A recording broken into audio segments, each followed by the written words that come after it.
마이크로칩 정전 용량 터치 솔루션의 소개 및 디자인 가이드를 강의를 할 예정이고요. 저는 마이크로칩에서 터치를 담당하고 있는 곽기영 수석이라고 합니다.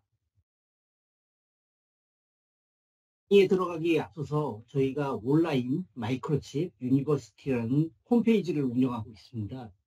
이 홈페이지에는 다양한 강좌 그리고 그 교육 개발 환경 같은 이런 내용을 저희가 그 동영상을 만들어서 올려놓고 있고요. 그래서 다양한 인베디드 기술 주제에 대해서 그 강의를 플레이시켜 볼 수가 있습니다. 그리고 또 수료증도 발급이 가능하시니까 만약에 회사에서 그 증이 이 교육 강의 수료증이 필요하신 분들은 이 MU 강의를 이용하셔서 수료증을 발급받으시면 될 것 같습니다. 쪽은 우선 첫 번째로는 마이크로칩 정전 용량 터치 그 솔루션의 디바이스 및 개발 환경을 이해함으로써 디자인에 적합한 그 솔루션을 채택 및 적용할 수 있는 게 첫 번째 목적입니다. 그리고 두 번째로는 정전 용량 센서의 기본 원리를 실제 디자인에 적용 및 응용할 수 있는 능력을 배양하는 데 두 번째. 세 번째로는 정전 용량 센서의 개발 과정을 이해함으로써 개발 과정의 시행착오를 줄이고 효율적인 디자인을 할 수 있는 것을 목표로 합니다. 그래서 목차는 지금 다음과 같고요.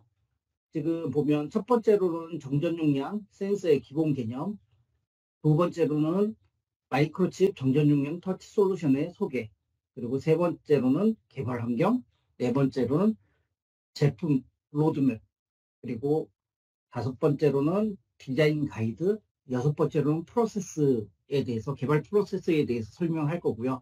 각 챕터가 하나씩 끝날 때마다 간략하게 Q&A 시간이 진행될 예정인, 뭐, 궁금한 사항은 Q&A 시간에 질문을 해주셔도 되고요. 아니면 그 채팅창에다가 궁금한 사항을 알려주시면 여기에 최유일 수석님께서 채팅창에 답변을 주실 겁니다. 그래서 우선은 정전 용량 센서의 기본적인 개념을 소개해 드리도록 하겠습니다. 센서는 무엇인가라는 걸 보면 이 공식, 기본적인 공식이 C는 D분의 입실론 제로, 입실론 R, A. 실제로 보면 우리가 이 캐패시턴스, 그러니까 정전 용량 값이라는 걸 봤을 때 실제로 우리가 건드려 볼 수 있는 파라미터는 이 세 가지라고 보시면 됩니다. 상대 유전율, 면적, 그리고 앞고체의 거리. 이 세 가지를 건드려 볼 수가 있고요. 이 공식을 우리가 일반적인 캐패시터에 적용을 해보면 캐패시터를 뜯어보면 금속막이 두 개가 있고 두 개 사이에 유전체가 있습니다. 이 유전체에 전하를 쌓는 개념이고요. 그래서 실제로 이 C 값이 커진다는 것은 전하를 쌓을 수 있는 용량이 커진다는 얘기입니다. 그러면 여기에서 이 공식을 그대로 해석하자 보면 쌓을 수 있는 방법은 첫 번째, 금속 도체를 면을 크게 만드는 겁니다. 캐패시터. 그래서 우리 보면 콘덴서를 뜯어보면 용량이 큰 것들은 콘덴서가 크죠. 표면적을 키우기 위해서 큽니다. 그리고 두 번째, 이 안에 유전체. 그 안에 보면 뭐 기름 같은 거나 이런 이상한 매질 같은 게 들어있는 경우도 있습니다. 그래서 보통 그 메인보드 같은 거, 컴퓨터 메인보드 같은 거 터질 때 보면 거기에서 무슨 액 같은 게 흘러나오죠. 그래서 여기 보시면 상대 유전율을 봤을 때 우측에 봤을 때는 물이 80 정도. 그러니까 실제로 보면 정전 용량에서는 상당히 많은 전하량을 품을 수가 있습니다. 그리고 공기는 전하량을 품을 수 있는 양이 상당히 적죠. 그래서 이 콘덴서를 크게 만들려고 큰 값을 만들려고 한다고 그러면 이 유전율 값을 상당히 높은 그 무기추를 쓰면 됩니다. 그리고 두 번째, 전하를 많이 닫기 위해서는 그 금속 도체 사이가 가까워야 합니다. 그래서 실제로 나중에 이제 터치를 하게 되면 이런 그 거리가 FPCB를 쓰느냐, PCB를 쓰느냐에 따라서 두께의 차이에 의해서 이게 터치가 잘 동작하는지 안 하는지가 결정이 되게 되는데, 그래서 정전 용량에서 중요한 파라미터는 아까 말씀드렸듯이 상대 유전율, 면적, 그리고 이 거리입니다. 그래서 이 공식의 기본적인 의미를 잘 파악하셔야 하고요. 그러면 첫 번째로 이 공식에서 PCB 상태에서는 이 캐패시턴스를 만약에 외부에 동일한 자극을 줬을 때, 캐패시턴스를 줬을 때 많이 변하게 만들려고 한다면 이 C값이 작게 설계를 해야 합니다. 그래서 PCB 상태에서는 이 C값을 어떻게 작게 설계하는가가 주된 관점이고요. 그리고 반대로 손가락의 영향력을 극대화하기 위해서는 이 C값을 크게 전달해야 하니까 이 C값을, 외부의 C값을 크게 전달하는데 주안점을 두고 설계하는 게 기본적인 하드웨어 가이드라인입니다. 그래서 이 두 가지 컨셉만 잘 이해하고 있으셔도 터치 쪽 하드웨어를 설계하는 데 상당히 많은 도움이 됩니다. 그러면 두 번째로는 여기서 동작하는 원리를 보게 되면 실제로 이 PCB에서 생성이 되는 이 CP, 파라스틱이라고 부르는 이 베이스 캐패시턴스, 그러니까 PCB가 생성하는 캐패시턴스가 있고요. 그리고 또 사람이 인체 감지를 하는 CF가 있습니다. 핑거 또는 바디가 되겠죠. 그러면 실제로 우리가 좋은 센서라는 건 많은 변화량을 이끌어내는 게 좋은 센서라고 봤을 때 손에 변수를 고정했을 때는 이 PCB의 캐패시턴스가 작게 설계하는 것이 실제로 감도 변화를 많이 이끌어낼 수 있습니다. 그리고 반대로 이 PCB를 고정했을 때 손의 영향력을 극대화하기 위해서는 이 바깥에 있는 설계를 C값을 많이 전달하는 구조로 설계를 해야죠. 그래서 정전용량 센서는 가장 간단하게 보면 PCB에 손가락의 캐패시턴스가 있느냐 없느냐를 두 개의 차이, 변화량의 차이를 보는 게 기본적인 정전용량 센서의 기본적인 동작 원리입니다. 그래서 뭐 다 아시겠지만 변화량이 크다는 거는 우리가 쉽게 터치를 판별할 수 있겠죠. 만약에 작게 변한다고 그러면 우리가 필터를 쓰든가 아니면 증폭을 하든가 여러 가지 이제 그 필터링 알고리즘 같은 게 더 들어가는 이런 문제가 생기기 때문에 될 수 있으면 하드웨어에서 초장에 잘 설계를 하는 게 상당히 중요한 역할을 합니다. 그래서 초반 이런 하드웨어 설계에 대해서 기본 컨셉을 가지고 이해하는 게 상당히 중요합니다. 그러면 여기에서 봤을 때 지금 보면 이 센서를 어떤 방식으로 이해를 해야 할까? 그러면 우리가 이제 센서를 측정을 한다고 친다면, 센싱을 한다고 친다고 그러면 우리가 정전 용량 값을 그대로 읽어 드릴 수가 없습니다. 기본적으로는 이 센서, 콘덴서 또는 캐패시티브 센서에 전류를 담아야 하거든요. 전류를 담아서 이걸 전압 형태로 볼 것이냐, 아니면 차올라가는 기울기를 볼 거냐, 아니면 충방전환 개수를 볼 거냐, 이 세 가지 방식이 터치에 적용이 되고 있습니다. 그래서 보통 보면 첫 번째로는 충방전환 횟수를 보는 것들을 릴렉세이션 오실레이터 또는 프리퀀시 메서드라고 부릅니다. 보시는 바와 같이 일정 시간마다 충방전환 개수를 세고요. 그리고 사람이 터치를 하는 구간에서는 이 C값이 커지니까 같은 전류를 흘리면 당연히 충방전환 개수가 느려집니다. 근데 여기에서 제일 중요한 건 이게 가로축이 타임 베이스라는 겁니다.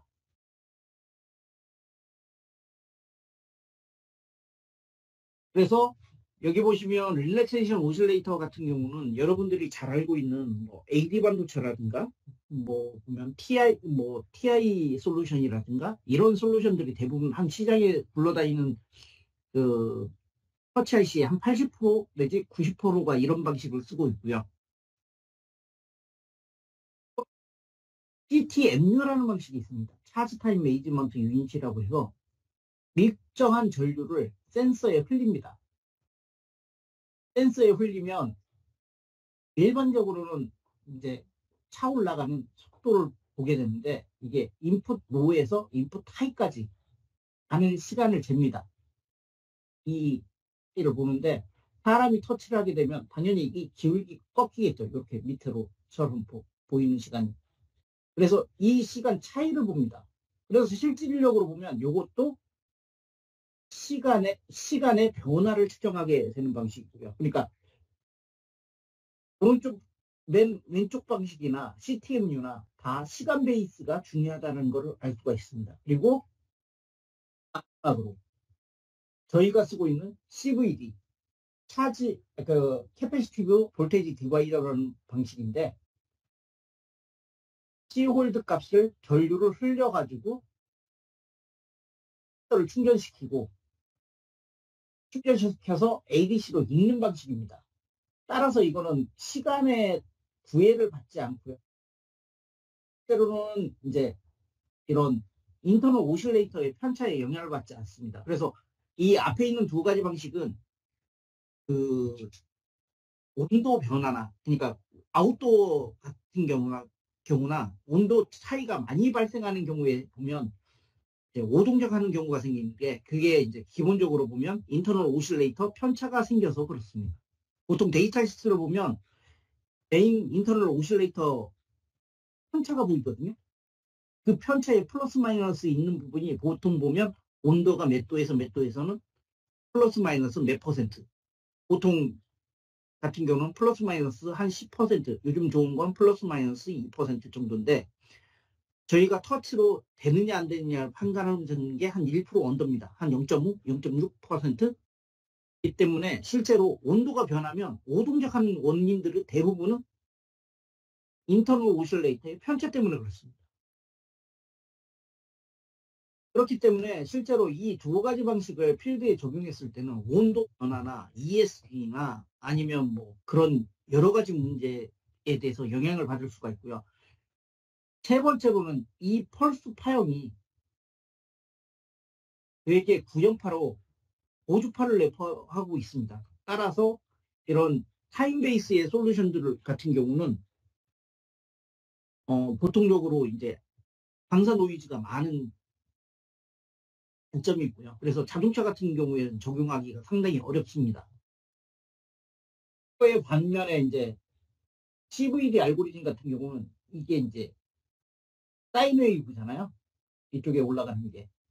그렇기 때문에 고주파 성분이 거의 나오지 않습니다. 그래서 자동차 쪽에서 많이 사용하고 있는 게 이런 CVD 알고리즘을 저희가 적용을 많이 해서 많이 사용을 하고 있습니다. 그러면 또 다른 방식으로는 충전하는 방식에 따라서 이 정전 용량 센서를 구분할 수가 있습니다. 이게 셀프 방식이냐, 뮤추얼 방식이냐, 드리븐 실드냐, 뭐 이런 얘기는 많이 들어보셨을 겁니다. 뭐 셀프는 기본적인 정의가 아까 센서를 충전할 때 충전하는 라인과 읽어드리는 라인이 단일한 채널로 한다 그러면 셀프입니다. 그래서 이 셀프의 경우 같은 경우는 한 번당 한 번이 필요하고요. 자기 채널을 자기가 온전히 쓰기 때문에 감도가 높습니다. 그 대신에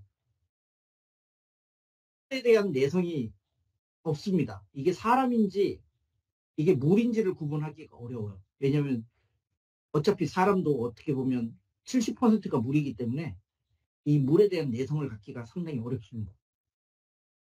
그 대신에 이제 뮤추얼 같은 경우는 충전하는 라인과 읽어드리는 라인이 별도로 있습니다. 그래서 충전하는 라인에서는 일종의 버스트, 로하이 시그널을 내주게 되고요. 좋은 점은 키 매트릭스처럼 49개 키를 7x7로 구성해서 터치를 쓸 수가 있습니다. 그래서 IO 개수를 많이 줄일 수가 있고요. 그 대신에 이제 안 좋은 점은 키를 쉐어를 하기 때문에 감도가 쉐어하는 만큼 만약에 7x7이면 셀프로 한 키를 썼을 때보다 7분의 1 정도 감도가 낮아지게 되고요.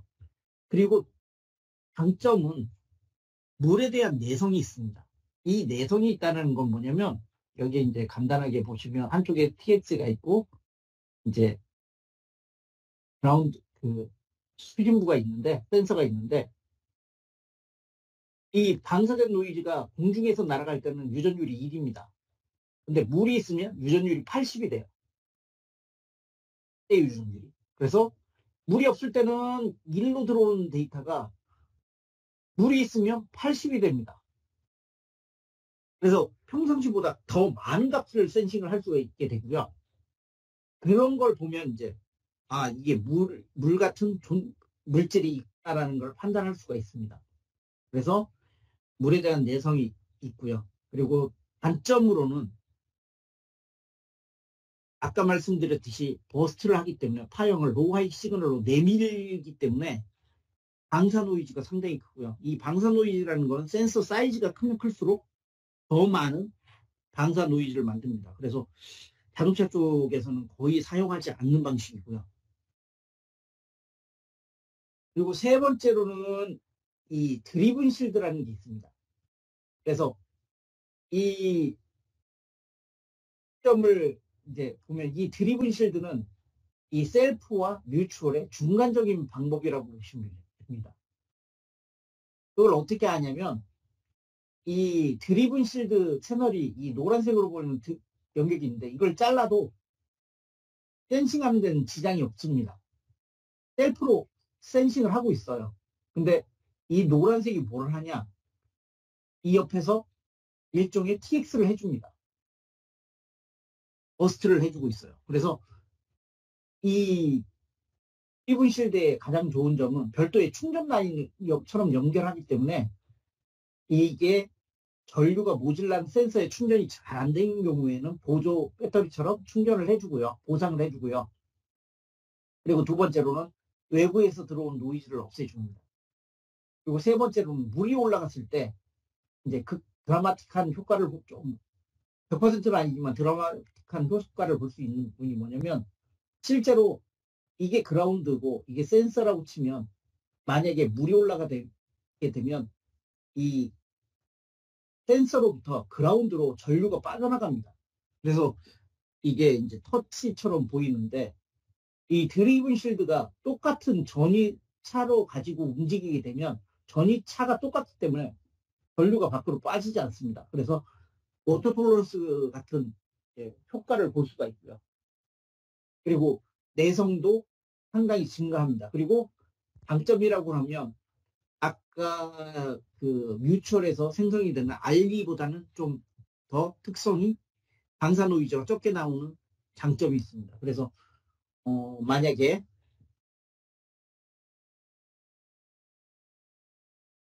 EMI, EMC 테스트를 진행하셔야 하는 부분, 특히 방사 노이즈에 대해서 신경 쓰시는 분들은 셀프를 쓰시거나 아니면 이런 드리븐 실드를 쓰시는 것을 권장을 드립니다.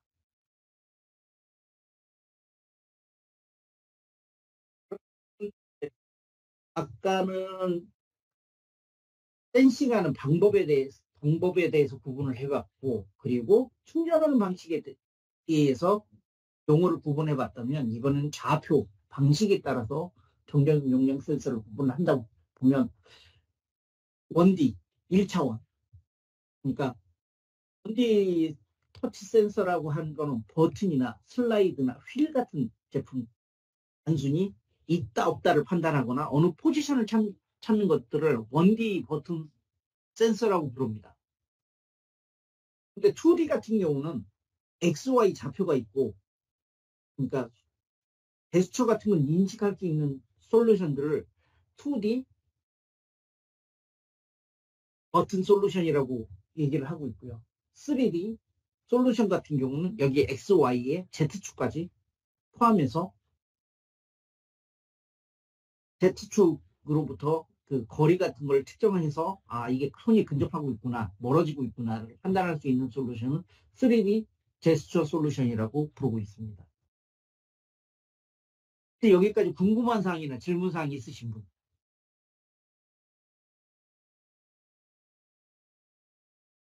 없으면 다음으로 넘어가도록 하겠습니다. 그러면 마이크로칩 정전 용량 터치 솔루션에 대해서 간략하게 소개를 해드리도록 하겠습니다. 방금 전에 말씀드렸듯이 저희는 1D, 2D, 3D가 있고요. 왼쪽에 보시는 것 같이 턴키가 있고 MCU 베이스의 솔루션이 있습니다. 네, 턴키 같은 경우는 이미 로직 같은 게 안에 들어있어서 실제로 바꿔볼 수 있는 것들이 거의 없습니다. 그래서 보통 구매를 하시면 뭐 저항으로 감도를 조정하시거나 조금 파라미터를 몇 개 정도 ISQC를 건드려 볼 수 있는 수준의 제품이라고 생각하시면 될 것 같고요. 근데 보통 그 원디 터치에 턴키 솔루션을 사용하시는 경우가 되게 많은데 저희 같은 경우는 턴키 솔루션 원디에서는 추천을 드리지 않습니다. 왜냐하면 이게 펌웨어를 고객사에 오픈을 하지 않거든요. 그 안에 알고리즘이 어떻게 돌아가는지 모릅니다. 그걸 믿고 쓰셨다가 상당히 낭패를 보실 수가 있고요. 그리고 안에 알고리즘이 어떻게 돌아가는 건지를 모르기 때문에 나중에는 문제가 생겼을 때 방어가 안 될 수도 있습니다. 그래서 최근에는 보통의 경우에는 노이즈를 잡을 수가 없어서 그 회로를 리비저하거나 크레임을 이제 맞을 수가 있기 때문에 저희는 이제 보통 보면 MCU 기반의 터치 솔루션들을 얘기를 하고 있고요. MCU 기반의 터치 솔루션의 장점은 소스 코드가 오픈이 돼 있고 그리고 새로운 노이즈 소스원이나 새로운 알고리즘이 개발이 되면 라이브러리 형태로 녹아져 있기 때문에 최신 기술들이 대부분 들어가 있다고 보시면 됩니다. 그래서 보통의 저희 터치 라이브러리를 사용하시면 필드에서 생기는 문제들은 거의 다 한 99% 정도는 해결할 수 있다라고 보시면 될 것 같고요. 개발 환경도 쉽게 오픈소스로 다 돼 있어서 GUI 환경으로 돼 있어서 쉽게 개발이 됩니다. 그리고 그 2D 솔루션 같은 경우는 맥스터치가 있고 MCU 기반의 서페이스 솔루션이 있습니다. 근데 성능 자체는 맥스터치가 좋습니다. 손가락이 10개까지 가능하고요. 그리고 뭐 핀치, 줌, 뭐 이런 거 손가락 포지션 트래킹 뭐 이런 부분이 좀 더 많이 돼 있고요. 여기에도 사실은 그 터치 엔진이 들어있긴 하지만 별도로 또 MCU가 들어있어요. 그래서 알고리즘을 계속 업데이트를 해주고 있고요. 물론 고객사에는 오픈이 되지 않습니다. 근데 보통 터치 스크린 자동차 같은 데 많이 쓰고 있기 때문에 뭐 기본적으로 성능은 괜찮다고 보여지고요. 그리고 MCU 베이스 같은 경우는 일반 MCU를 터치로 전용했기 때문에 기본적인 동작을 합니다. 손가락 2개 포지션과 간단한 제스처 같은 걸 제공을 하고 있고요. 뭐 저전력을 하고 싶으신 분들은 저전력에 보통 보면 마우스 패드 같은 거, 우리 보면 리모컨 마우스 패드 같은 그런 어플리케이션에 적합한 솔루션이 있습니다. 그리고 3D 솔루션 같은 경우는 저희가 제스트 IC 테크놀로지라는 회사를 인수해서 3D 제스처 IC를 했고요. 이건 감도를 높이기 위해서 안에 고성능 ADC와 OPMP 같은 게 들어있는 솔루션이라고 보시면 됩니다. 그래서 거리가 일반 센서보다 잘 나오고요. 보통 한 15cm 정도 거리를 디텍트를 할 수 있습니다. 그래서 간략하게 MCU 베이스의 솔루션과 턴키 솔루션에 대해서 알아봤고요. 보시면 이제 원디 턴키 솔루션 제품군을 이제 보실 수가 있고요. 여기 보면 제품들이 있는데 AT 뭐 여기 보시면 MTCH 터치 솔루션이 있고 CAP 솔루션이 있고 보면 Qt라는 솔루션이 있습니다. 이게 Q자가 들어있으면 퀀텀이라는 회사에서부터 출발한 솔루션이라고 보시면 되고요. MTCH라고 불리는 것들은 마이크로칩, 클래식한 제품이라고 보시면 됩니다. 그리고 CAP 같은 경우는 이제 SMSC라는 회사를 저희가 인수해서 한 제품이라고 보시면 되고요. 그래서 노이즈 퍼포먼스로 봤을 때는 저희가 제일 추천하지 않는 게 CAP 시리즈고요. 그 다음이 MTCH, 그리고 그나마 저희도 원래 턴키는 추천하지 않는데 쓰시려고 그러면 QT 시리즈 제품군들을 추천드립니다. 그나마 이제 노이즈 퍼포먼스가 나은 것들이 QT 시리즈고요. 그래서 만약에 진짜 어쩔 수 없이 써야겠다고 생각하시면 QT 시리즈를 사용하시기를 바랍니다. 그래서 먼디 터치의 가장 기본적인 MCU 기반의 터치 솔루션 같은 경우는 가장 장점이 터치가 되면서 여러 가지 페리페럴을 활용할 수 있기 때문에 시스템 인테그레이션이 가능하고요. 보통 경우 같은 경우는 자동차 같은 경우는 잘 이해가 가실지는 모르겠지만 실제로 보면 공간이 별로 없습니다. PCB 사이즈가 손가락 한 마디 정도밖에 안 돼요. 그렇기 때문에 홈키 솔루션처럼 여러 가지 IC가 들어가는 솔루션들을 사용할 수가 없습니다. 그래서 이런 시스템을 인테그레이션 할 수 있는 MCU 기반의 터치 솔루션들을 선호하고 있고요. 그리고 홈웨어 업데이트 같은 기능을 제공하고 있기 때문에 이런 시스템 옵티마이제이션이나 기능을 통합할 수 있는 솔루션입니다. 그리고 방금 전에 말씀드렸듯이 노이즈에 강하고요. 그러면 마이크로칩 터치 라이브러리 강점에 대해서 간략하게 소개를 드린다 그러면 MCC 기반으로 GUI 기반으로 설계가 되어 있기 때문에 사용자의 편의성이 극대화되어 있습니다. 그러니까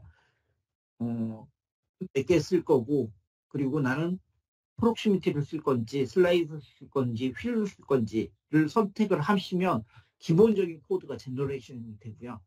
거기에 이제 파라미터 세팅만 좀 하시면 터치는 기본적으로 기본 동작은 하실 수가 있는 상황까지 만들어 드릴 수가 있습니다. 그리고 강건한 디자인이라고 얘기를 드리는데 보통 보면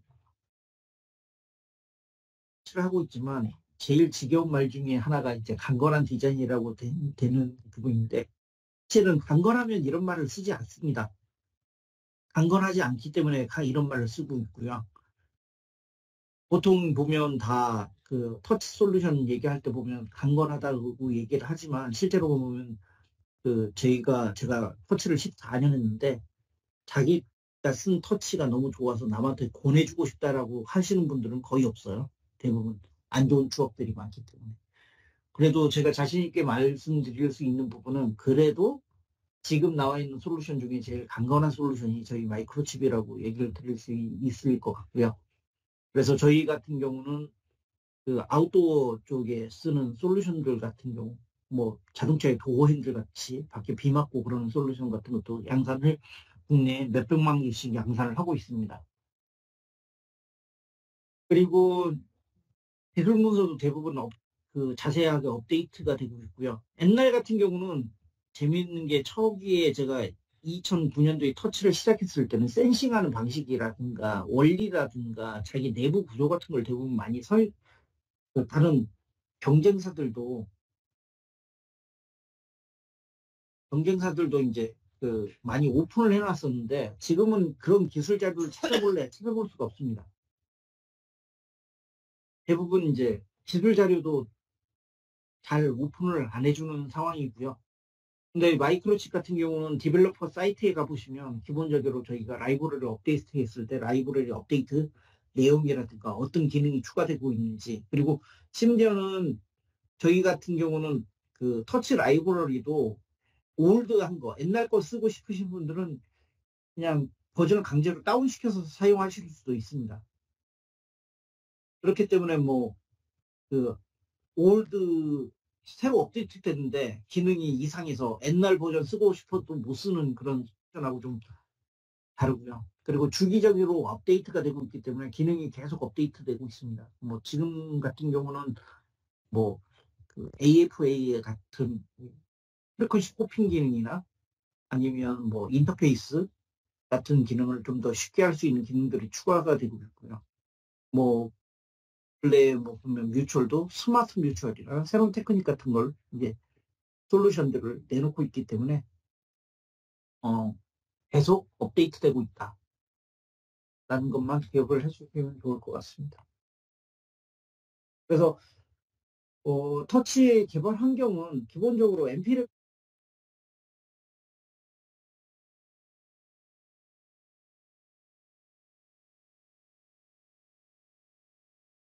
두 가지가 있습니다. 하나는 8비트 계열에서 많이 쓰고 있는 MCC가 있고요. 그리고 16비트하고 32비트에 쓰는 하모니가 있습니다. 그래서 그 MCC 그 플러그인을 설치를 하시면 MCC 플러그인을 설치하시면 보통 MCC에서는 AVR, P 계열의 그 8비트 계열을 이제 터치 라이브러리 사용하실 수가 있고요. 그리고 하모니 같은 경우는 샘이나 기존의 이제 DSP 그리고 픽32C 계열의 칩들을 사용할 수가 있습니다. 그래서 그 엠피르벡스 아이디 안에 이게 두 가지 플랫폼이 있다는 것만 기억을 해주시면 좋을 것 같습니다. 지금 보시는 것들은 저희가 이제 새로 출시하고 있는 칩들이고요. 해마다 로드맵이 점점 더 늘어나고 있습니다. 이렇게 로드맵이 해마다 MCU에 저희 같은 경우는 재밌는 게 뭐냐면 칩 같은 경우는 ADC가 있으면 모든 디바이스에 거의 터치가 다 됩니다. 신규로 나온 놈들도 있고 그 올드한 것도 웬만하면 지원을 하고 있는데 8비트만 제외하고 8비트 ADC를 제외하고 나머지 부분은 다 지원을 하고 있고요. 그리고 지금 보시는 것들은 그 페럴이 들어있는 제품군입니다. 그래서 터치 페럴이 없다고 해서 저희가 터치가 안 되는 건 아니고 터치 페럴이 있으면 좋은 점은 MCU하고 독립적으로 터치 엔진이 돌아가기 때문에 터치의 그 MCU의 그 사용 점유율이 상당히 낮습니다. 그래서 다른 태스크를 돌리는데 상당히 유용하고요. 뭐 이게 페리페럴이 없다고 해도 센싱하는 주기만 좀 면 좀 센싱하는 그 방법이나 이걸 조금 줄이시면 터치를 사용하는 데 큰 터치랑 다른 어플리케이션을 사용하는 데 큰 문제가 없는데 이제 그 터치 페리페럴이 없으면 단지 이제 CPU 점유율이 높아지기 때문에 태스크를 많이 돌리기가 어렵습니다. 그 다른 어플리케이션.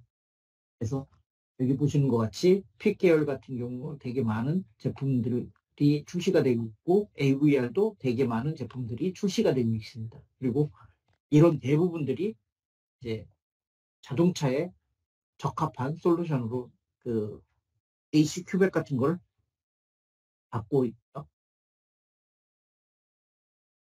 그리고 여기 보면 32비트 코텍스 M0 베이스의 솔루션들이 있습니다.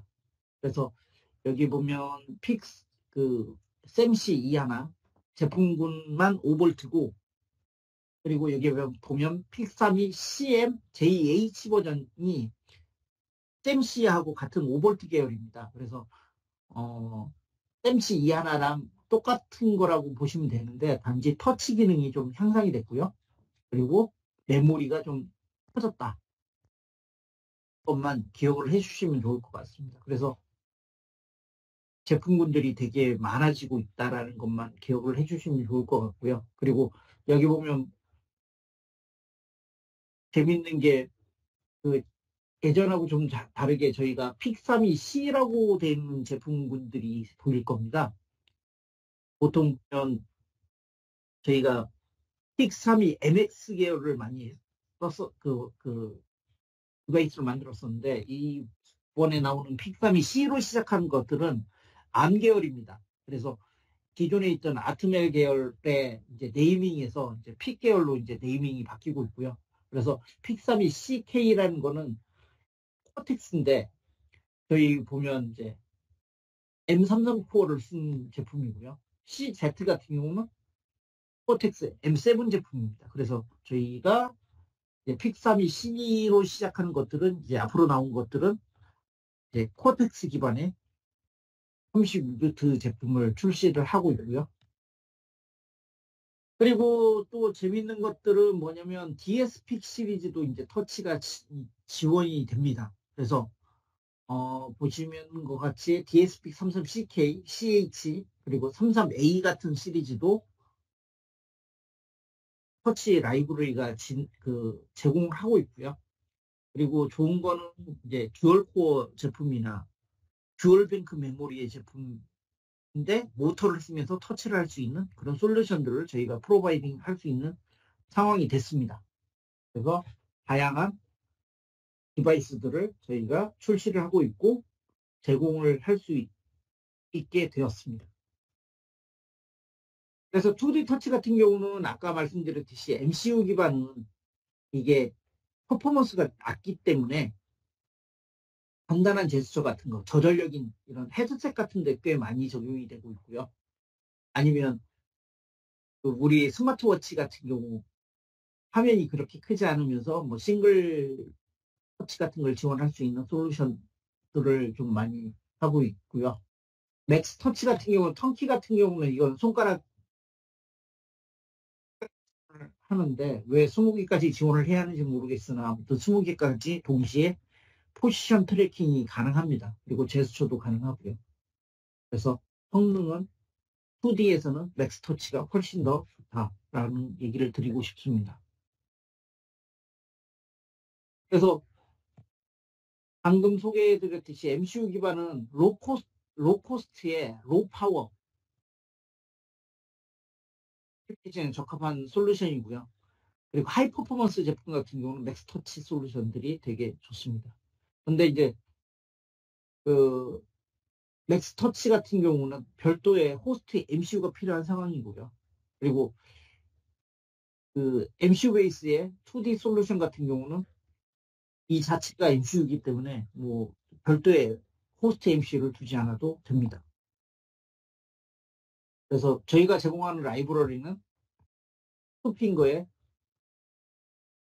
그 실시간 트래킹 그리고 다양한 제스처 같은 거를 제공을 하고 있습니다. 뭐 탭이라든가 멀티 탭이라든가 스와이프 그리고 로테이션, 핀치 줌 같은 게 있고요.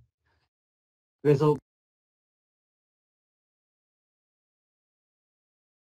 보시면 우측에서 보시는 것 같이 저희가 제공하는 MCC나 이런 툴에서 보면 MCU 기반에서는 일반 버튼, 슬라이드, 휠 그리고 이런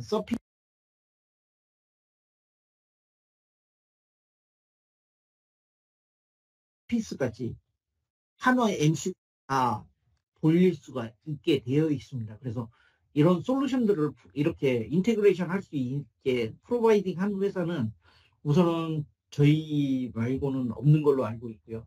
만약에 하시고 싶으시다면 타사를 가지고 하고 싶다면 각각 다른 솔루션을 인테그레이션을 이제 고객사에서 직접 해야 합니다. 이게 될지도 모르겠고요. 보시는 거는 이제 지금은 없어져 버린 이제 아트멜 스타트라는 툴 안에서 이제 저희가 제공하는 GUI입니다. 그래서 보시는 것 같이 GUI를 클릭하고 버튼 몇 개 쓸 건지, 슬라이드를 몇 개 쓸 건지, 휠을 몇 개 쓸 건지, 2D 버튼 서페이스를 몇 개 쓸 건지, 또는 이게 뭐 서페이스 같은 경우 3x3 매트릭스인지 4x4 매트릭스인지 셀프인지 뮤추얼인지 뭐 원핑거 제스처인지 투핑거 제스처인지 이런 걸 선택을 할 수 있고요. 실제로 프로그램을 짜지 않아도 간단하게 클릭 몇 번으로 이런 걸 다 같이 인테그레이션 할 수가 있습니다. 보시는 거는 저희가 제공하고 있는 제스처의 종류고요. 이거는 저희가 하고 있는 간단한 어플리케이션들입니다. 그리고 간단하게 보면 3D 제스처 솔루션에 대해서 소개를 해드리자면 이것도 일종의 터치 방식이라고 보시면 됩니다. 그래서 가운데 센서에서 전기장을 뿜어내고요. 내 귀퉁이에 있는 센서에서 이 전기장을 수신을 합니다. 그래서 사람이 손이 지나가면 전기장의 변화를 읽게 되고요. 그 전기장의 변화를 XY 좌표로 뽑아내거나 Z축으로 표현을 할 수 있는 솔루션이 이 3D 제스처 솔루션입니다. 거리가 한 15cm 정도 나오고요. 부스트를 쓰면 30cm까지 가능합니다.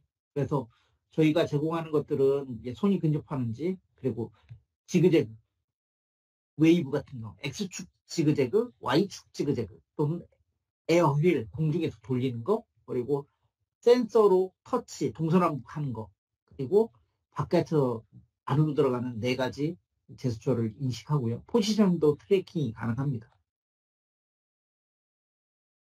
지금 보시는 거는 제규 그 XF에 적용이 돼서 된 솔루션이고요.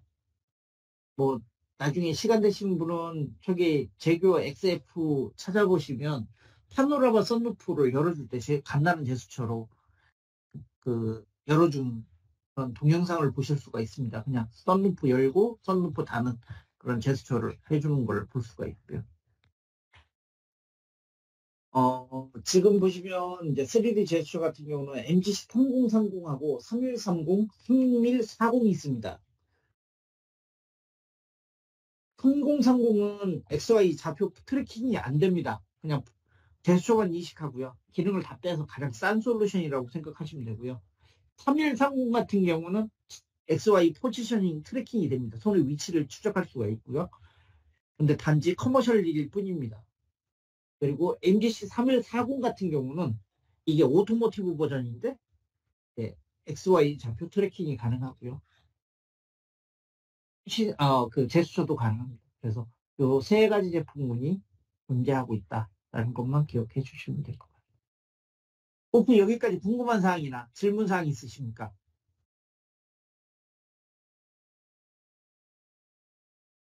없으면 다음으로 넘어가도록 하겠습니다. 그러면 우선은 이제 정렬 용량 센서 디자인 가이드를 이제 소개를 해드리도록 하겠습니다. 실제로 센서를 하다 보면 가장 중요한 게 물론 소프트웨어 기술도 상당히 중요한데 기본적으로는 이제 센서를 할 때 기본적인 건 좋은 시그널들을 잘 변하게 잘 만들어주는 게 가장 중요합니다. 그래야지 소프트웨어 쪽에서 하기가 상당히 편하고요. 그래서 기본 가이드 룰과 프로세스를 잘 지키는 게 중요합니다. 왜냐하면 이게 다른 거하고 틀리게 한 단계가 더 있거든요. 기구 디자인이라는 한 단계가 더 있기 때문에 보통은 소프트웨어하고 하드웨어만 만나서 문제를 그냥 해결하는 게 아니라 기구 구조에서부터 센서가 어떻게 부착이 될 건지 영향을 받기 때문에 한 단계가 더 많기 때문에 실수할 확률이 되게 높습니다. 그래서 기본적인 컨셉을 잘 가지고 접근하는 게 상당히 중요하고요. 그래서 디자인 가이드를 잘 이해하셔서 적용하시면 쉽게 프로젝트를 진행하는데 많은 도움이 되실 겁니다. 우리가 이 정전 용량 센서 하드웨어 디자인을 하는데 기본적인 목표는 아까도 말씀드렸겠지만 PCB에 있는 센서의 정전 용량 값을 적게 설계하는 게 가장 중요합니다. 그리고 반대로 손의 영향력, 인체의 영향력을 극대화시키는 게 중요합니다. 그래서 아까 처음에 소개해드렸던 C는 D분의 입실론 제로, 입실론 R 곱하기 A. 이 공식을 잘 이해하시면 이 두 개를 쉽게 갈 수가 있습니다. 그래서 우리가 기억해야 할 건 기구 디자인을 하든 하드웨어 디자인을 하든 중요한 건 컴퓨터의 정전 용량 값을 최소화하고 또는 외부에서 인체에 정전 용량 값을 전달하는 걸 맥시멈화하는 게 가장 큰 화두입니다.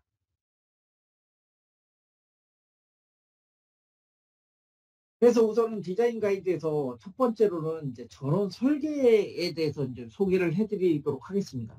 일반적인 경우에는 이런 가이드라인이 필요 없는데, 저희가 제가 엘리베이터 쪽을 하다 보니까 이제 좀 많은 상황을 맞닥뜨리게 됐고요. 그러다 보니까 이 전원 노이즈를 일반적인 상황에서는 별로 그렇진 않지만, 여기 보시는 것 같이 전원단을 찍어 보면 이렇게 이제 노이즈가 있는 제품들이 있습니다. 그런 경우를 대비해서 미리 이 센서 앞쪽에 이런 식으로 파이 형태의 필터를 적용하시는 게 좋습니다. 그러니까 외부 전원을 받을 때 와이어로, 그냥 투와이어 같은 걸로 긴 와이어로 이렇게 받을 경우에는 외부에 노이즈를 타는 경우에, 쉴드가 안 되어 있는 경우에는 노이즈를 타는 경우가 많고요. 그리고 두 번째로는 전원 노이즈가 강한 경우가 있습니다. 아까 말씀드렸듯이 그 차 같은 경우, 요즘에 KTX 같은 경우도 24V 전원 라인 한 5V 정도가 리플 떠요. 그렇기 때문에 이제 전원 노이즈를 에 대해서 신경을 쓸 수밖에 없고요. 그래서 이걸 어떻게 막느냐? 약간의 하이 필터를 설계를 합니다. 그냥 보통 보면 탭을 두 개를 달고 여기에 비드를 이렇게 박습니다. 만약에 그 전원 노이즈가 별로 없다, 깔끔하다 그러면 그 탭을 떼셔도 상관없고요. 그리고 여기 보면 인덕터, 비드 같은 경우는 영음을 다셔도 상관없습니다. 그렇지만 이제 여기에 보면 이제 만약에 노이즈가 있다라고 치면 사실은 이 인덕터, 비드보다는 저항을 쓰는 게 좋습니다. 한 1옴이나 2옴 정도 같은 경우. 왜냐하면 인덕터 같은 경우는 주파수 특성을 가지고 있기 때문에 뭐 그 주파수 조건에 해당해야지 이게 저항으로 동작을 해요. 그래서 댐핑을 해줄 수 있는 역할이 되지만 저항 같은 경우는 전 대역에 걸쳐서 노이즈를 제거할 수 있기 때문에 저항을 좀 낮은 거라도 한 1옴이나 뭐 2옴 정도, 이 정도의 저항을 써서 사용하시는 걸 권장을 드립니다. 그리고 두 번째로는 이 터치 센서로부터 나오는 시리얼 저항 같은 거를 이제 추천을 드리고 있는데, 이 시리얼 저항이 하는 역할들이 여러 가지가 있습니다. 첫 번째로는 ESD를 막는 역할을 하고요. 왜냐하면 이 저항 값이 커질수록 이제 그 저항을 블로킹하는 효과들이 생기는데, 두 번째로는 이게 이제 외부에서 들어오는 ESD 레벨이 한 30kV 정도 되면 이 저항을 ESD가 타고 들어와서 저항 앞에서 이제 ESD도 나름대로 생각을 합니다. 이걸 통과해서 지나갈 수 있는지, 아니면 옆으로 빠져나갈 수 있는지, 아니면 이 저항을 표면을 타고 넘어갈 수 있는지. 그래서 이 저항을 이제 1608이나 1005 같은 사이즈를 하면 30kV까지 때리면 47kg로 해서 하면 보통 칩이 탑니다. 타는 이유가 이걸 저항을 통과해서 이게 칩이 타는 게 아니라 표면을 타고 넘어가서 타는 거라서, 이거를 저항을 3216 사이즈로 바꿔주거나 아니면 이렇게 저항을 두 개를 삽입해서 해놓으면 47kg를 하나는 20kg, 하나는 뭐 27kg 이렇게 해가지고 47kg 만들면 첫 번째는 이제 통과를 해서 지나오더라도 에너지가 많이 감소했기 때문에 두 번째를 통과를 하지 못하거든요. 그러면 이제 저항을 거쳐서 이제 값이 들어가거나, 아니면 이제 진짜 센 것들이 오면 이제 그 옆으로 튀거나 이런 조건을 만들어 줄 수 있기 때문에 저항을 두 개로 나눠서 붙이는 거를 권장을 드리고 있습니다, 요즘에. 그래서 그거를 이제 잘 활용하시면 좋을 것 같고요. 아니면 그게 싫다라고 생각하시면 좀 3216 같은 사이즈의 저항을 붙이시는 것도 괜찮습니다. 근데 이제 이 저항을 두 개로 분할하면 또 좋은 점이 뭐냐면 트레이스가 길어지면 안테나 효과가 생기는데 이 안테나 효과로 워키토키 테스트를 하면 이 라인을 따고 들어옵니다. 안테나 라인 긴 센서 트레이스 라인을 타고 들어오기 때문에 이렇게 저항으로 중간중간에 저항을 삽입해 놓으면 좋은 점은 이게 안테나가 형성이 되는 걸 막아줍니다. 그래서 더 고주파로 때리지 않는 한 하는 확률을 줄여주고요. 그렇기 때문에 실제로 보면 노이즈 퍼포먼스를 상당히 올릴 수 있는 장점이 있습니다. 그리고 여기 이제 시리얼 저항의 값은 보통 47kH에서 100kΩ을 달게 되는데 이게 이제 저항이 크면 클수록 노이즈에 대한 성능은 좋아집니다. 다만 이게 이 저항을 통해서 센서를 충전해야 하기 때문에 충전 시간이 길어집니다. 한 몇 마이크로미터라도 길어지기 때문에 이게 한두 센서면 이게 시간 차이가 별로 없어 보이는데 이 센서가 한 열 몇 개 이렇게 되면 리스폰스 타임이 확실히 길어지는 게 느껴집니다. 그래서 이런 거는 트레이드 오프가 있다라는 점을 기억해 주시기 바랍니다. 그리고 이게 센서를 디자인할 때 센서 주변에 드리븐 실드를 추가를 해 놓는 게 좋습니다. 만약에 이제 감도가 떨어질 걸 대비해서 이 드리븐 실드를 추가를 하면 물에 대한 저항성이 증가를 하고요. 아까 말씀드렸듯이 센서가 감도가 떨어질 때 전류 충전량이 이제 보상을 해주니까 감도도 향상이 됩니다. 그리고 노이즈에 대한 내성도 강화되고요. 근데 단점은 이게 보조 배터리처럼 이게 충전을 해주기 때문에 이 버스팅하는 그 노이즈가 좀 증가할 수가 있습니다. 그래서 이 저항하고 캡을 달아서 이 시그널을 좀 깎아줘야 하는 경우가 있거든요. 그래서 이렇게 시리얼 저항하고 캡을 달아서 만약에 알리에 문제가 없으면 그냥 캡을 안 달고 저항도 영웅을 달고 하셔서 패스를 하면 큰 문제가 없겠지만 만약에 패스가 안 될 경우는 이 저항치를 조금씩 올리면서 이 알리 값을 줄일 수 있는 그 대책이 되니까 그 설계 시에 이걸 넣어두시는 게 좋을 것 같습니다. 양산할 때는 만약에 필요 없으시면 저항 떼고 저기 캡 있는 자리에다가 영웅 자시면 그라운드를 묶을 수가 있습니다. 그래서 이런 테크닉들을 기본적으로 넣어두시는 걸 권장드립니다. 그리고 여기 보면 이제 드리븐 실드하고 드리븐 실드 플러스가 있습니다.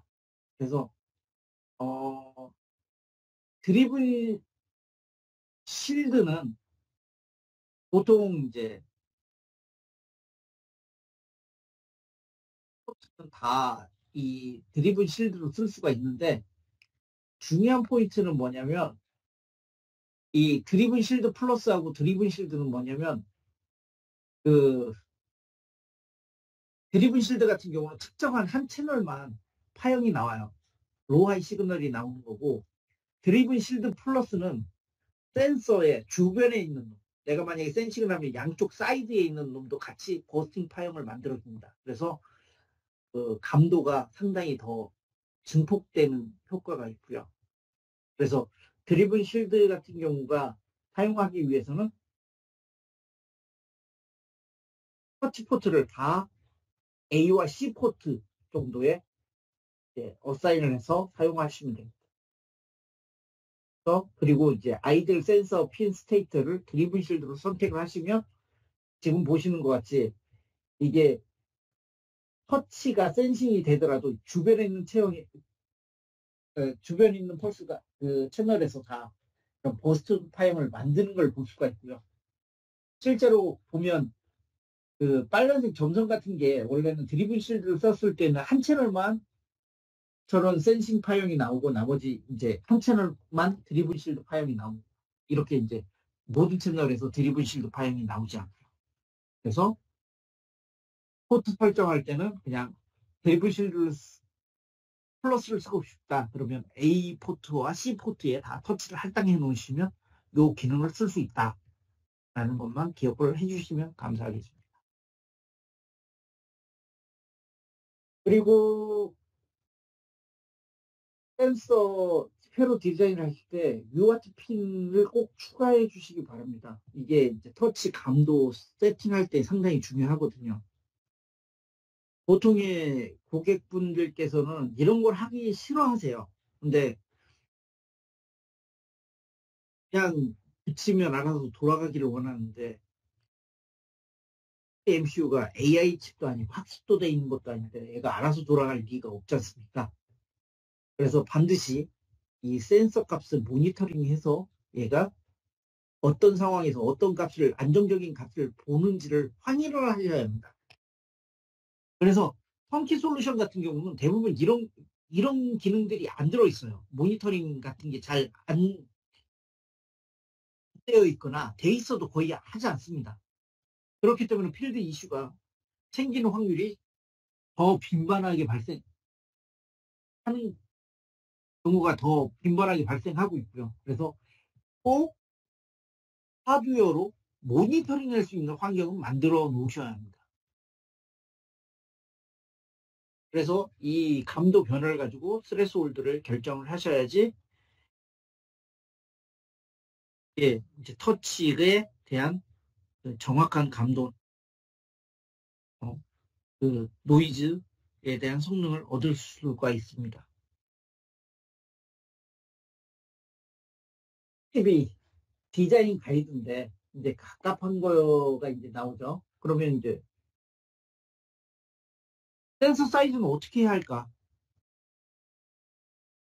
보통은 아까 말씀드렸듯이 C 베이스, 그러니까 CP 값을 줄이기 위해서 A를 작게 설계해야 하는데 이 A는 두 가지가 있습니다. 센서와 트레이스. 어차피 센서도 말아놓으면 센서 트레이스도 말아놓으면 센서 면적이 되는 거고요. 근데 여기 A는 센서는 실제로 수신을 해야 하는 부분이기 때문에 면적은 수가 없습니다. 안테나가 크면 클수록 잘 수신이 되는 건 이론적인 뭐 기본적인 상황인 거고요. 그러면 센싱하고 상관없는 이 그 트레이스 이거를 작게 설계를 해야 합니다. 최소화하게. 그래서 그러면 이 A를 그 트레이스를 작게 설계하는 건 얇고 짧게 설계하는 게 좋습니다. 그래서 보통 보면 저희가 기본적으로 삼고 있는 것들은 3mm 아크릴 기준에 121 제곱밀리미터입니다. 반대로 이걸 계산해 보면 1mm당 40 정도 대략 정도 나옵니다. 면적이 한 6x 6, 한 6x 6 정도 되는. 그러면 이게 2mm 면 곱하기 2를 하면 되겠죠. 대충 80 정도 됩니다. 그래서 2mm 아크릴 정도 하려고 그러면 80 제곱밀리미터, 그러니까 9x9 정도로 설계하시면 됩니다. 그럼 프록시미티를 하려고는 어떻게 하냐? 아크릴의 유전율이 4니까 그리고 공기가 유전율이 1이니까 4배 정도 면적을 더 키워주셔야 합니다. 그래서 이런 방식으로 해서 대략적으로 를 얼마 사이즈로 만들어야 할지 알 수가 있습니다. 그래서 미니멈 가이드라인이니까 될 수 있으면 이 안에서 해결하시는 게 좋습니다. 좀 그러니까 센서를 그릴 때 좀 여유 있게 약간 넉넉하게 약간 사이즈 좀 크게 그려주시는 게 좋고요. 만약에 이게 이제 좀 안 된다라고 하면 이제 소프트웨어 쪽에서 이제 부담이 가는 겁니다. 없는 시그널을 만들어내려면 이제 증폭을 해야 한다든가 노이즈를 제거해야 한다든가 이런 상황이 벌어지는 거죠. 그래서 센서 사이즈는 웬만하면 충분하게 확보해줘라. 근데 마지노선이 3mm 기준으로 121mm 제곱이다.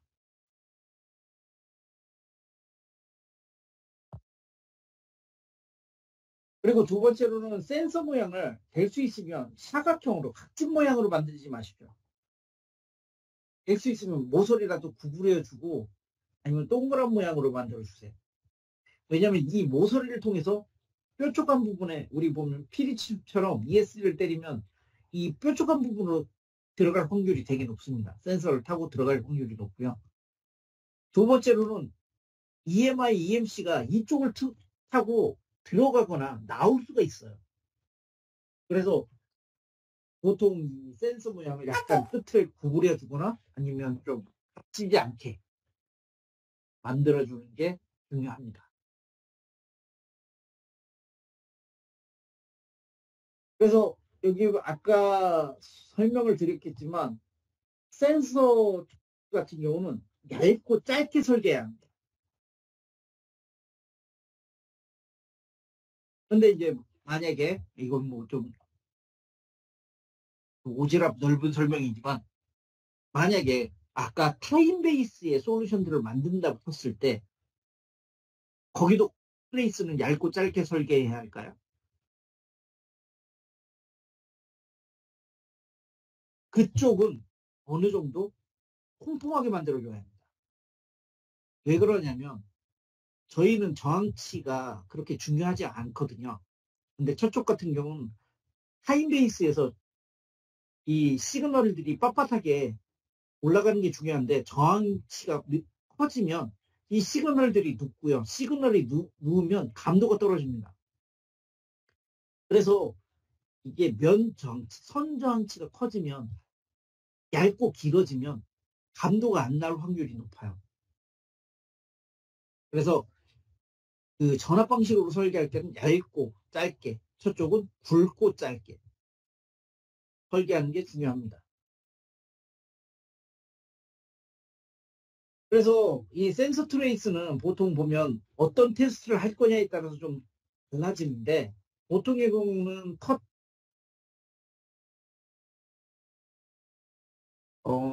무전기 워키토키 테스트 같은 거 보면 보통 448메가로 한다고 치면 광속은 주파수 곱하기 남다입니다. 파장. 이걸 발리하면 한 파장이 448메가 무전기였을 때는 이 한 파장의 길이가 광속을 대입했을 때는 0.669 정도 되고요. 그리고 보통 보면 우리가 그 휴대폰의 모노폴 안테나 같은 경우가 4분의 남다니까 0.1674 정도 미터 정도가 되면 좋은 안테나입니다. 그래서 될 수 있으면 이것보다 작은 그 트레이스 길이를 갖는 게 무전기 워키토키 테스트를 패스할 수 있는 지름길입니다. 그런데 요즘에 나오는 이제 포터블 RF 테스트는 이것보다 더 기가 대수가 높거든요. 5기가 정도 되니까 10배니까 이게 1.5cm마다 칩을 박을 수가 없으니까 아까 말씀드렸을 때 광을 중간중간에 배치를 해서 이게 안테나가 되는 걸 임피던스 매칭을 흐트러뜨리는 게 상당한 중요한 팩터입니다.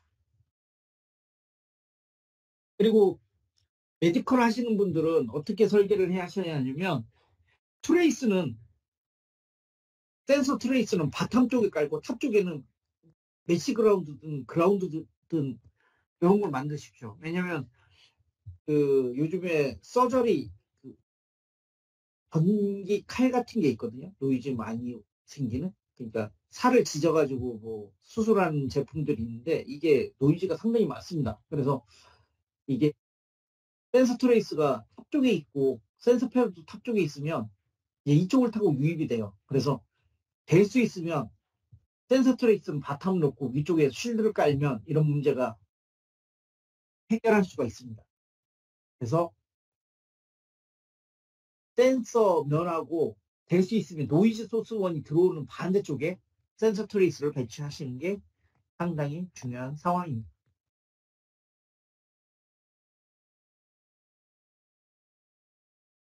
그리고 여기 보면 이제 중요한 포인트가 뭐냐면 아까 말씀드렸듯이 PCB에서 이 C값을 작게 설계해야 하는데 우리가 PCB는 만약에 이 D가 1mm라고 쳤을 때 PCB는 0.1 정도 되잖아요. 한 100 마이크로암페어, 아니 100 마이크로미터 정도 되잖아요. 그러면 이 C값이 한 10배 정도 되는 겁니다. 같은 조건이면. 그러면 감도가 대략적으로 한 10배 정도 떨어질 거예요. 그렇기 때문에 FPCB 양면으로 터치를 구현하기가 상당히 어렵습니다. 그래서 같은 조건이면 FPCB 양면은 안 쓰는 게 좋고요. 비상식적인 방법으로 사용하기 때문에 뭔가 무리수가 좀 많은 디자인을 할 수밖에 없습니다. 그래서 FPCB를 쓰는 경우에는 상당히 조심해야 한다라는 것만 기억을 해주시면 될 것 같고요. 그래서 보통 경우는 FPCB를 쓰는 경우에는 될 수 있으면 메쉬 그라운드로 형태로 꼭 만들어 주셔야 하고요.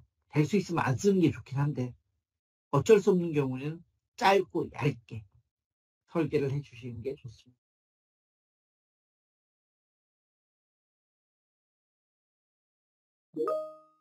그래서 아까 설명드렸듯이 뭐 RF 노이즈가 있는 테스트를 한 환경 같은 경우는 쪽에 메시 그라운드를 깔고 바텀 쪽에 트레이스를 배치하는 걸 권장을 드립니다. 그래서 이 그라운드로 쉴드 역할을 할 수 있게 해주시는 게 좋을 것 같고요.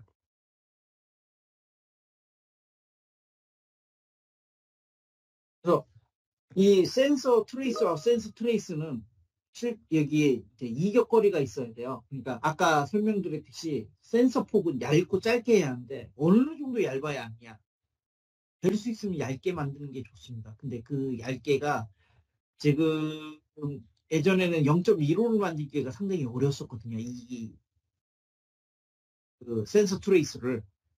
근데 지금은 애칭 공정이 발달을 해서 0.15 정도까지는 그냥 무난한 공정으로 동작을 하고 있고요. 그리고 어, 이거보다 낮으면 더 좋긴 한데 이거보다 낮으면 애칭을 하다가 선이 끊어질 수도 있어요. 선폭. 그렇기 때문에 수율이 제일 좋은 건 0.15 정도로 저희가 권장을 드리고 있습니다. 그리고 두 번째로는 이 센서 트레이스하고 트레이스 간의 간격에서 보면 보통 미니멈으로 2배 정도를 이격하는 걸 원칙으로 합니다. 편서 폭의 2배 정도.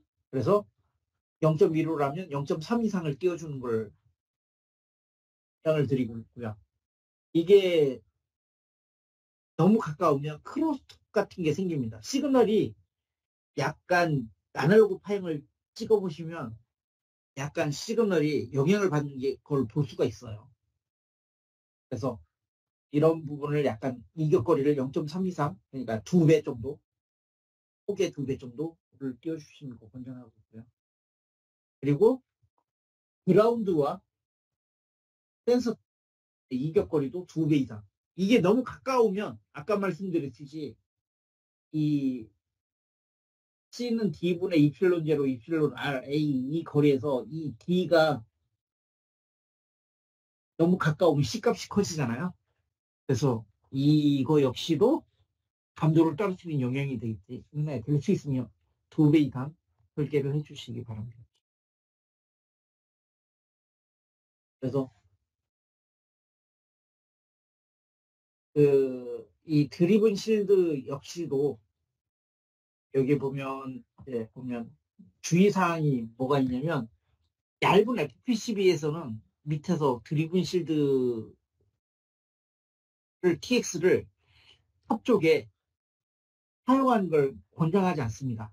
이게 캐패시턴스 커플링이라는 현상이 벌어지는데 이 가운데에서 쏘면 밑에 바탕 쪽에서 가까운 데서 충전을 하면 가까우니까 많은 양이 들어갈 것 같은데 오히려 반대로 역효과가 나서 감도가 떨어집니다. 그래서 보통은 협조하고 밑에 드리븐 실드 레이어 같은 적어도 0.8mm 정도 이상 이격할 수 있게 설계를 해주시는 게 좋습니다. 그래서 바로 밑에, 그러니까 4층의 경우에는 탑 레이어 바로 밑에 센서가 있다면 바로 레이어 2에 드리븐 실드 까는 걸 권장하지 않습니다. 그러면 오히려 감도가 떨어져요. 오히려 세 번째 레이어하고 바텀 레이어의 수는 가장 감도가 좋게 나옵니다. 이런 가이드라인이고요. 이게 센서가 제가 쓰는 정전 용량 센서가 이게 그 단위가 읽어드리는 단위가 피코페롯이에요. 10에 마이너스 12승. 나노페롯도 아니고 피코페롯입니다. 그래서 실제로 보면 우리가 GPIO로 토글링하는 시그널들이 보통 미리 암페어거든요. 보통 미리 암페어라고 치면 그냥 간단하게 그냥 퉁쳐서 이렇게 계산해 보면 자릿수가 한 10에 9승 정도 차이가 나요. 두 개 차이가. 그러니까 실제로 지나가는데 영향을 받을 수밖에 없어요. 되게 민감한 센서기 때문에. 그래서 뭐 고속 시그널이라든가 큰 노이즈 소스 같은 경우는 두 개가 터치 센서라고 나란하게 이어서 달리면 영향받을 확률이 되게 높은 거예요. 그래서 될 수 있으면 이 시그널들은 짧게 크로스할 수 있게 직각으로 지나가든가 아니면 사선으로 짧게 지나갈 수 있도록 설계를 해주시는 게 좋습니다. 그게 안 되면 어떤 일이 있냐면 나란하게 달릴 경우에는 이 우측에 보시는 것 같이 이 크로스톡이 생겨요. 큰 시그널 옆에 보면 그 맨 밑에 있는 게 센서고 가운데 있는 게 이제 그 중간에 쉴드인데 중간에 있는 쉴드가 그 그러니까 가드 라인이 플로팅이었을 때는 실제로 보면 크로스톡처럼 해서 시그널에 영향을 받아서 저렇게 시그널을 펴요. 근데 이제 그라운드를 메꿔 놓으면 이거 그라운드로 쉴딩을 하거나 이렇게 잡아놓으면 이제 영향을 받는 게 많이 줄어들죠. 그래서 될 수 있으면 이제 나란하게 달리게 설계를 하면 안 되고요. 그리고 지나가더라도 짧게 지나갈 수 있는 방법으로 설계를 하셔야 하고요. 그리고 그게 좀 애매모호하다 그러면 그라운드로 쉴딩 하시는 게 제일 좋습니다. 그리고 이건 당연하게도 이제 커버 두께는 얇게 하면 얇게 할수록 좋은데 중요한 거는 여기에서 봐야 할 부분이 요겁니다. 이 상대 유전자. 이 중간에 에어갭이 있으면 별로 안 좋습니다. 에어갭은 1이니까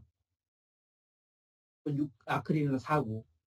그래서 실제로 에어갭이 존재하면 에어갭 1mm가 아크릴 4mm하고 동값입니다.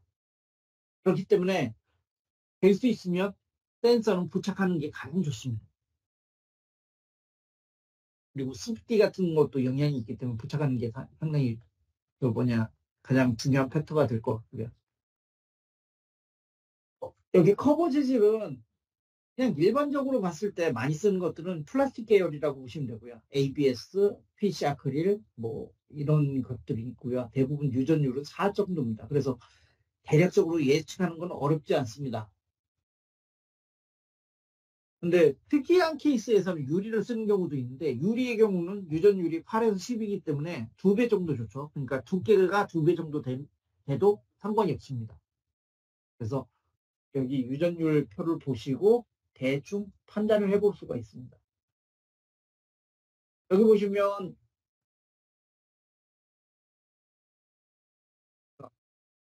아크릴의 반이니까 그러니까 만약에 나무나 유리 같은 걸로 나무나 종이 같은 걸로 터치를 한다고 치면 이제 감도가 거의 반으로 줄어드는 거죠. 그래서 면적을 2배로 키워야 합니다. 대략적으로 이 커버 재질에 대해서 유출을 해볼 수가 있고요. 그리고 이게 잘 가끔씩 보면 이제 이 스프레이 사양도 관리 대상 중에 하나입니다. 사출물 업체에 스프레이를 맡겨놓으면 어떤 경우에는 펄 같은 재질을 쓰는데 이게 한 겹을 뿌렸냐, 두 겹을 뿌렸냐, 세 겹을 뿌렸냐에 따라서 약간 달라집니다.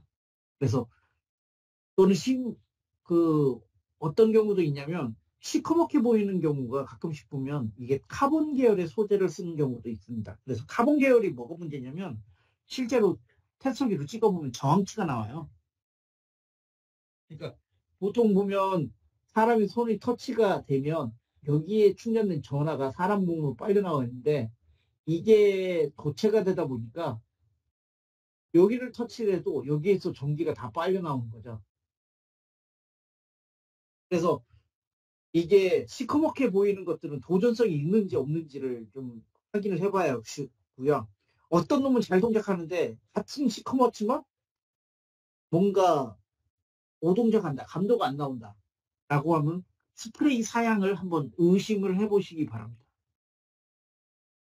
보통 경우에는 사출물 쪽에서 이제 스프레이 사용하면서 자기는 아무것도 안 했다고 그러는데 또 열심히 한다고 해서 스프레이 사용을 한 두 번, 세 번 색칠을 하다 보면 이게 처음에 뿌렸을 때는 그, 펄 같은 게 덩어리가 안 졌다가 위에 이제 금속 같은 게 이렇게 계속 쌓이다 보면 이게 일종의 덩어리처럼 연결이 됩니다. 그래서 표면이 이제 도체처럼 형성이 되면서 근접 센서로 동작하는 경우도 있고요.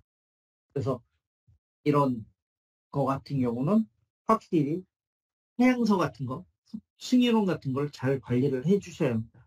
그래서 오동작하는 경우가 그런 사례가 있을 수가 있다라는 것만 기억을 해 주시면 좋을 것 같고요.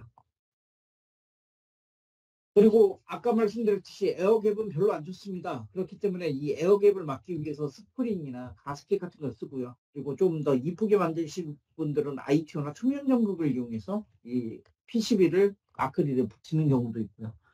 근데 이건 좀 비싸기 때문에 보통 가스켓에 구멍을 뚫어서 백라이팅 하는 경우가 많습니다. 만약에 이제 가스켓 같은 게 필요하시면 저희 쪽에 연락 주시면 저희가 가스켓 업체를 소개해 드리도록 하겠습니다. 혹시 여기까지 궁금한 사항이나 질문사항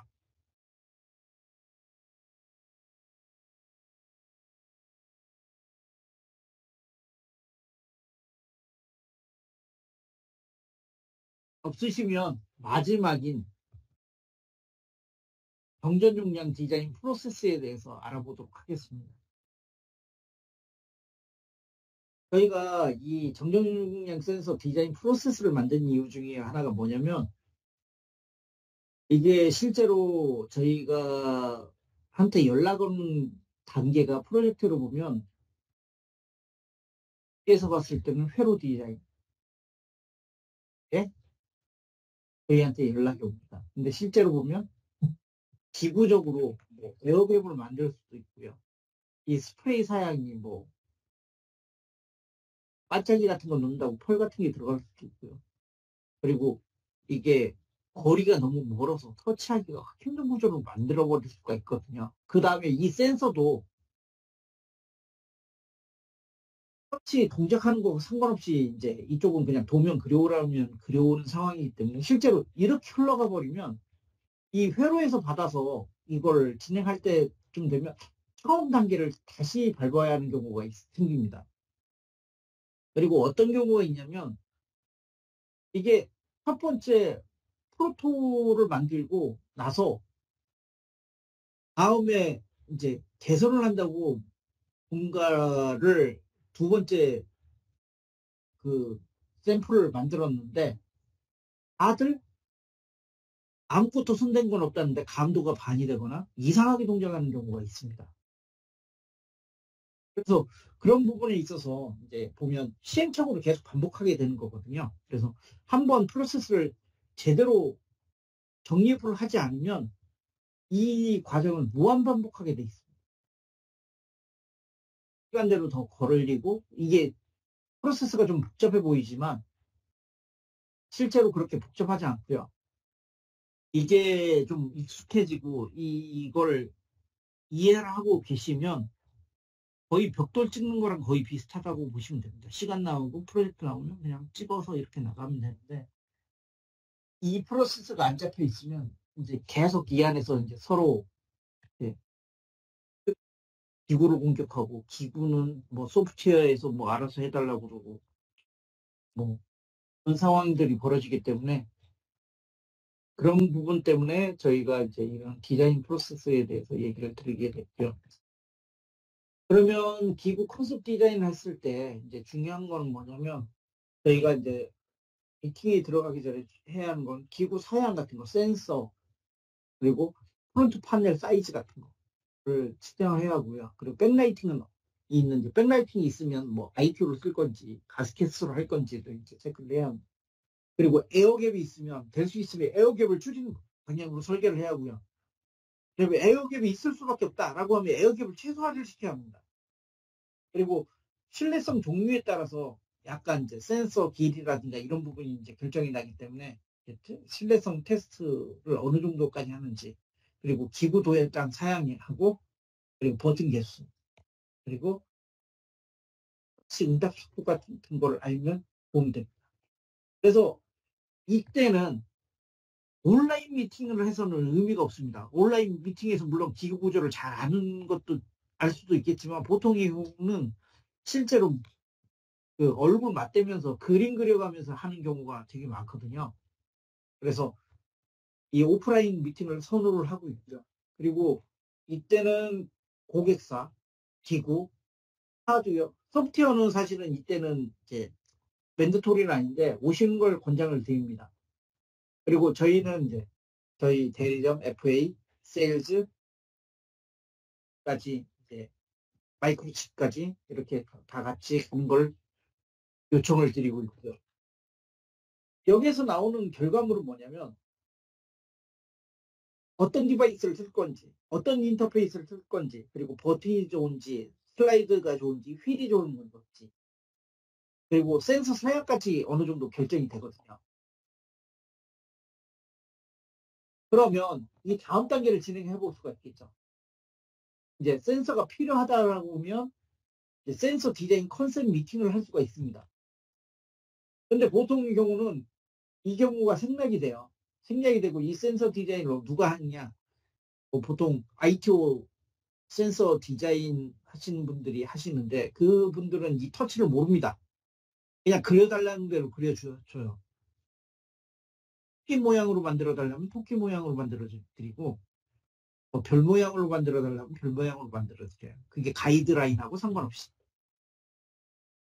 그래서 이 단계에서 보통은 기구랑 이 센서 디자인을 하는 업체가 해서 이렇게 넘어오는데, 이제 문제가 되는 거는, 실제로 이 상황이 되면 시간이 없다고 해서 이 센서에서 맞춰서 소프트웨어 튜닝도 이루어져야 하는 거고, 하드웨어도 그렇게 변경이 돼야 합니다. 그래서 이 센서 컨셉 디자인 했을 때 저희가 준비해야 하는 건 뭐냐? 당연히 기구 사양도 있을 거고, 뭐 보면 이런 터치 버튼 개수 같은 내용이 들어갈 거고요. 그래서 이것도 오프라인 미팅을 선호하는데, 고객사의 하드웨어, 소프트웨어, 기구 다 미팅을 하고요. 그리고 센서 제조사의 도면 엔지니어가 이제 와야 합니다. 왜냐하면 센서 회사마다 자기 공정이 있고, 그 공정에 따라서 이제 선풍기나 이런 걸 만들 수 있는 한계가 있거든요. 인쇄 방식이면 인쇄 방식으로 만들 수 있는 선풍기 한계가 있어요. 왜냐하면 인쇄를 했을 때 퍼지는 게 있기 때문에, 이게 이쁘게 나오려고 그러면, 삐뚤삐뚤하게 안 나오려고 그러면 이게 그 선풍기에 한계가 있을 수밖에 없습니다. 그래서 이런 조율을 이제 센서 제조사랑 저희랑 해야 하는 거고요. 그래서 저희도 이제 또 아까 말씀드렸듯이 대리점 FA나 저희 지사 FA 같이 방문하는 걸 권장을 하고 있고요. 또 디자인 가이드가 공유가 됩니다. 그래서 센스 트레이스 포 2개, 그리고 이제 뭐 이 테일 부분에 이제 정리 유무 같은 경우, 센서 재질, 센서 사이즈, 센서 물성 같은 걸 좀 이게 공유를 받게 되고요. 진짜 웃긴 게 뭐냐면, 실제로 이게 쪽에서 이제 문제가 생기게 되면 자기네들은 그냥 뭐 아무런 책임이 없다라고 얘기를 해요. 자기네는 시키는 대로 했을 뿐이고 자기는 버튼만 눌렀을 뿐이다라고 얘기를 할 뿐인데 실제로 자기네들이 다 이제 결정을 한 상태에서 이제 도면이 넘어오는 것 때문에 실제로 이때 보면 시간을 상당히 많이 까먹습니다. 이 과정을 또 안 거치게 됩니다. 그래서 한 큐에 넘어갈 수 있는 걸 되게 번거롭게 진행이 되게 되고요. 그러면 이제 그 다음에 이제 리뷰 과정을 하게 되는데 이 리뷰 과정에서는 저희가 도면이 필요합니다. 센서 도면. 할 수 있으면 그 수치 같은 걸 측정할 수 있는 도면이 필요하고요. 왜냐하면 그 기구 두께에 따른 센서 사이즈라든가 선폭 그리고 페이스 길이 같은 걸 측정해보서 긴 것이 있으면 테일을 바꾸든가 디자인을 바꾸든가 이런 식으로 이제 변경을 하게 되고요. 그래서 요거 할 때는 뭐 고객사의 기구하고 하드웨어 엔지니어 그리고 도면 엔지니어 그리고 저희가 또 있고요. 그래서 요런 그 이라든가 센서 이격성 그리고 그 필드 뭐 방미 가능성에 대해서 뭐 이런 걸 좀 확인해 볼 수 있는 기회가 될 수 있을 것 같고요. 그리고 이제 회로 이제 리뷰 과정에서 보면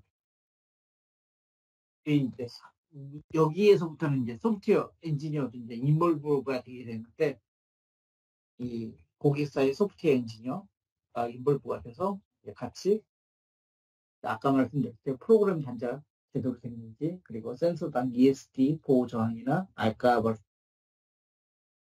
같은 거 쓸 수 있게 되는지 그리고 고객사 사양에 따라서 그 워터프루프가 필요한지 뭐가 필요한지 이런 기능에 대한 기판에 따른 저희가 솔루션이 제대로 힘이 할당이 되는지를 체크를 하게 됩니다. 그리고 센서 모니터링 할 수 있는 용도를 체크를 해서 이제 리뷰가 끝나게 되면 PCB 디자인이 되게 되고요. 이 PCB 디자인이 되게 되면 저희가 PCB 도면을 받아서 리뷰를 하게 됩니다. 이때는 저희가 이제 PCB 도면, 거부 파일보다는 저희가 PCB 파일을 선호를 하고 있고요. 이걸 리뷰를 했을 때 이제 아까 봤던 센서 사이즈라든가 선폭이라든가 뭐 센서 트레이스 또는 주변에 회로가 어떤 게 있는지 이런 걸 판단하게 돼서 센서 위치라든가 아니면 그 다른 디바이스 위치 같은 걸 좀 레코멘드를 드리고 있고요. 그리고 이런 그 테스트의 용이성을 위해서 뭐 보호 회로 같은 게 들어있는지를 체크를 하게 됩니다. 이 단계가 끝나면 이제 저희가 이제 1차 튜닝 단계로 들어가게 되는데 이때는 될 수 있으면 커버를 주시는 게 제일 좋고요. 그리고 부품이 실장된 PCB를 주시면 저희가 저희하고 저희 대리점이 1차 펌웨어를 릴리즈를 해주게 됩니다. 그때는 간단하게 감도 조절이나 이런 부분을 해서 이제 레퍼런스 코드가 릴리즈가 되고요. 그렇게 되면 이제 고객사에서 어플리케이션 코딩을 하게 됩니다. 이 어플리케이션 코딩을 하게 되면 이제 고객사에서 이제 그 코드 위에다가 어플리케이션 코드를 하는데 중요한 점은 이게 터치가 들어있는 인테그레이션 하는 솔루션 같은 경우는 터치 기반으로 돌아가야 돼요. 그렇기 때문에 기본은 터치 라이브러리에 어플리케이션을 껴는 방식으로 이게 솔루션을 구축을 해야지 어플리케이션에 터치를 끼워놓으면 어떤 문제가 생기냐면 이게 그 터치 같은 경우는 이게 센싱을 계속하고 있기 때문에 만약에 인터럽트 같은 게 잘못 걸리면 얘가 데이터를 로스트를 합니다. 그래서 그걸 우리가 데이터 커럽션 현상이라고 부르는데 우리 옛날에 보면 에너자이저 광고 같은 데 봤을 때 뭐 그 배터리가 계속 픽업하다가 누가 하나 건드리고 그러잖아요. 100만 스물 하나, 100만 스물 둘 하다가 갑자기 숫자를 까먹잖아요. 그러면서 하나, 둘 이렇게 시작하는 것처럼 이게 중간에 데이터를 까먹게 되면 얘가 데이터 순간적으로 오동 시작을 하게 됩니다. 그래서 이 인터럽트를 이제 사용하시게 되는 경우에는 이 터치가 돌아가는 라인의 그 중간 사이에 인터럽트를 걸어서 뭐 쓰시든가 아니면 폴리머식으로 쓰시든가 이렇게 하시야 하고요. 그래서 우선 2차 테스트 같은 경우가 저희가 이제 어플리케이션 코딩이 끝나고 나면 이제 고객사에서 저희가 이제 실 세트를 수경합니다. 실 세트를 수경해서 커버랑 전원이 다 갖춰진 상황에서 저희 노이즈 장비로 뭐 무전기라든가 전도성 노이즈라든가 뭐 ESD라든가 아니면 3파장 램프라든가 이걸 가지고 파인 튜닝을 합니다. 이 파인 튜닝을 해서 이게 그 노이즈 퍼포먼스에 문제가 없으면 저희가 이제 이걸 이제 테스트 레포트와 함께 이렇게 보내드리고요. 뭐 부가적인 테스트가 더 있으시면 이제 고객사에서 진행하시고 이렇게 해서 프로젝트가 마무리되게 됩니다. 그래서 이게 그 요런 프로세스를 가지고 이제 고객사와 저희가 대리점과 이렇게 같이 코어를 해서 그 터치 프로젝트를 진행을 하게 되고요.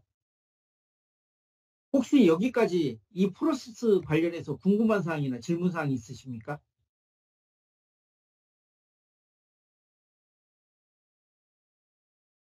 없으면 이걸로 마치도록 하겠습니다. 모두 수고 많으셨습니다.